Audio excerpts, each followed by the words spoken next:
E você tem alguma história, o Ricardo, onde você diversificou metodologias que levou a uma descoberta, um insight mais significativo ali para o projeto, onde você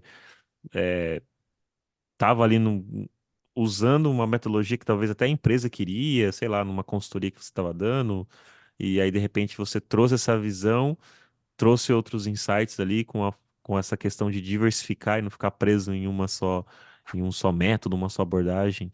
E independente que também que seja o design thinking, uma outra, né, que a pessoa também acha que conhece uma outra também e acha que essa outra vai ser também a matadora. Ah, não é mais design thinking, mas essa outra aqui que vai resolver meus problemas.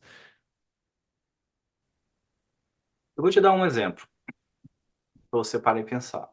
Imagina que você tem um filtro em água de casa, o filtro na sua casa é um filtro de água, desses de barro antigos, e ele está vazando. E ele, enfim, você fecha a torneirinha e a água continua escorrendo. Pergunta: você precisa de uma metodologia para poder resolver esse problema? Não, geralmente eu já tive filtro de barro, provavelmente eu usaria talvez um Durepox ali para resolver, assim. Talvez ali pega um Durepox, tapa ali e já era. Talvez resolva, dependendo do vazamento ali, Sim. né? Pode ser um Durapox, né, se está meio quebrado ali o plástico. Pode ser uma borracha que está meio, sei lá, frouxa e não está vedando. Aí você troca a borracha, vai lá na loja, compra outra borrachinha e troca. Se você precisa de metodologia para resolver esse problema, cara, é que você está muito mal na fita. Se você não consegue olhar e pensar assim, cara, aqui, isso aqui é borrachinha. Porque a borrachinha é que está evitando que essa água escorra. Será que eu tenho um jeito de eu substituir essa borrachinha? Será que tem um lugar que vende isso? Será que eu consigo fazer um improviso e pôr uma outra coisa no lugar da borrachinha que faça a mesma coisa? O Durepox, ou um plástico, um pedaço de uma sandália havaiana, não sei, né? Quando você tem essa mentalidade de conseguir conectar coisas e gerar soluções criativas, não é a metodologia que está resolvendo. É o seu pensamento crítico combinado com o seu pensamento criativo. Essas duas coisas deveriam ser suficientes para você. Então, quando você pergunta assim, se eu já usei combinação de metodologias e tudo mais, cara, as metodologias podem ser úteis como fonte de informação ou fonte de aprendizado para você perceber é, maneiras ou caminhos diferentes que talvez você não conhecesse. Mas, no geral, o bom e velho pensamento crítico com o pensamento criativo juntos, eles deveriam ser suficientes. Então, o que existe, que eu considero mais útil do que a metodologia, é teoria. Conhecer teorias diferentes. Teoria não é metodologia. O que é uma teoria? Por exemplo, imagine que eu tenho que fazer um cartaz para colocar numa parede para as pessoas verem esse cartaz a uma distância de 10 metros. Qual deveria ser o tamanho da letra?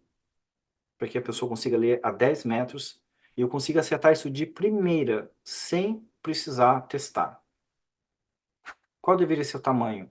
Uma pessoa que não conhece teoria de sensibilidade de contraste, que é a teoria da oftalmologia, que explica como o olho enxerga as letras, ela vai ter que imprimir um, colocar, ver se ficou bom, se não ficou, imprimir outro, até uma hora que ela consegue. Vou ter que fazer lá uns 10 cartazes até dar certo.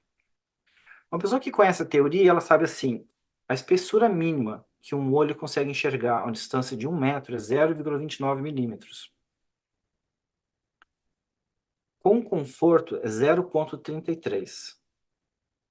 Então, para a distância de 10 metros, o traço da letra I tem que ter 10 vezes essa medida, que é 3,3 milímetros. Aí eu coloco o texto no Illustrator, coloco aqui um quadradinho lá para medir a largura do I, e vejo, ele está com 3,3 milímetros? Está.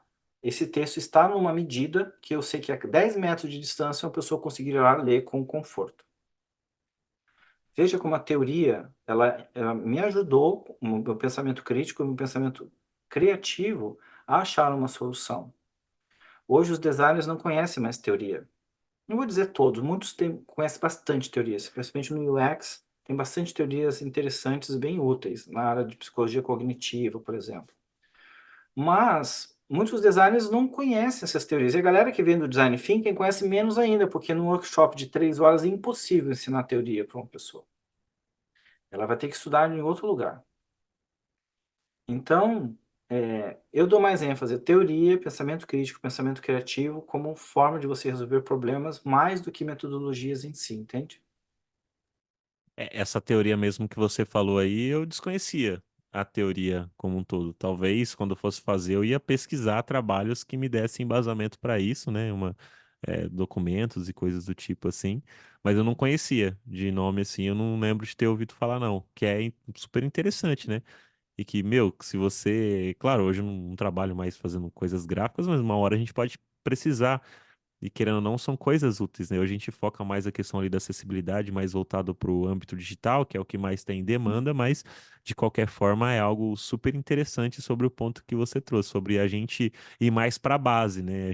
Eu tenho falado um pouco disso até, troco ideia com meu amigo lá, o Dave de arte, a gente fala sobre, cara, parece que hoje em dia as pessoas estudam menos essa questão da teoria do design como um todo, até mesmo com relação a contraste, cores, tipografia, sabe? Tipo, Gestalt, tudo isso parece que o pessoal deixa de lado e faz um curso ali de Figma, onde acha que, fiz o curso de Figma ali, igual você comentou, pode ser um bootcamp e tal, e acredita que já é uma pessoa designer ali, sendo que existem outros conceitos que é importante. Novamente, é importante aprender Figma também, que é a ferramenta que mais utiliza hoje, mas sem desprezar esses outros conceitos de design, né?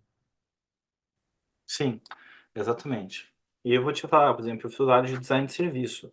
Em design de serviço, tem muita teoria que você precisa para você conseguir criar serviços melhores, né?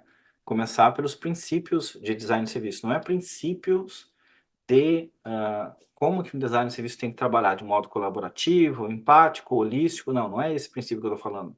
Princípios relacionados com quais são as características que uma experiência deve possuir para que consiga atender as necessidades e expectativas das pessoas.